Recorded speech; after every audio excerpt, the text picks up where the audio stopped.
Okay, this is going to be my second video on calculating theoretical yield and percent yield, and also showing you guys my alum. It's been approximately 2 weeks since the first video.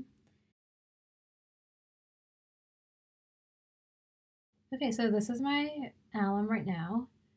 As you can see at the bottom, there is this crystal forming. Yeah, so it's quite cold, so that might impact kind of the rate at which the water is evaporating, because my room is a little bit colder than it was a few days ago.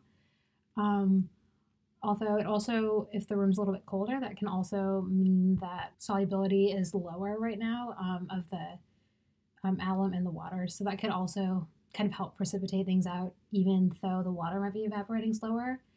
But yeah, actually, as you can see from this, a lot of the water has evaporated out. Right now, it's very clear, so it seems to be like kind of higher quality than it was at first, because at first it was kind of like a white powder. Okay, so right now I'm going to calculate the theoretical yield.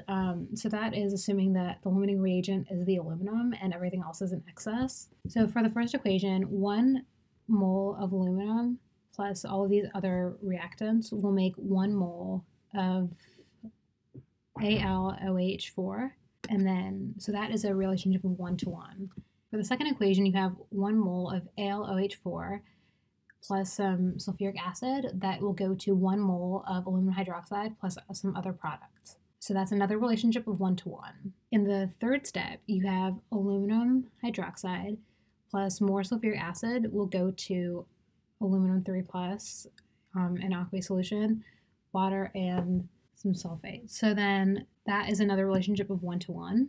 The last equation is precipitation step. 1 mole of aluminum will come out with other things to form 1 mole of our alum. So this will help us calculate the theoretical yield. So as every single step is pretty much a 1-to-1 relationship with the previous step, that means that 1 mole of aluminum that you start with will end up making 1 mole of your alum. So in our synthesis, what we did is we used 1 gram of aluminum, which is about 0.037 moles of aluminum.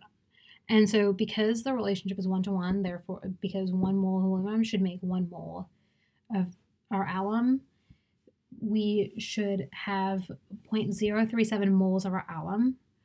And so the theoretical mass of that would be 17.6 grams. So now we can use the theoretical yield to calculate our percent yield. So we know that we created 12.5 grams of our alum, and we also know that the theoretical yield should be 17.6 grams. So then we can pretty much say that our actual yield over our theoretical yield should give us our percent yield. So 12.5 over 17.6 is about 71%. So that means that we had a 71% yield. Our percent yield may not have been 100% because we may not have actually been able to gather all of the alum to measure whether or not that was still stuck in the solution and had not precipitated out, or if it had just stayed in the filter and we were not able to take it off from the filter paper.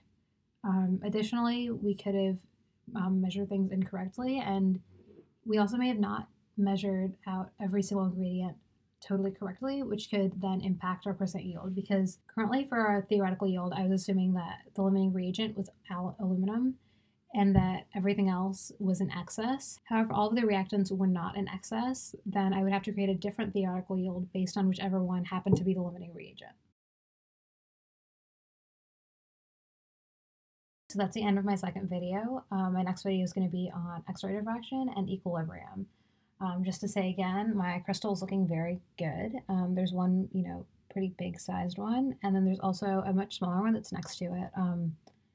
They're both looking very clear, so I think that the slow evaporation is really helping the crystal perfect its shape and make sure that it's kind of the best quality crystal it can be. It's looking really good, and I'm looking forward to seeing it in a few weeks when I make video 3.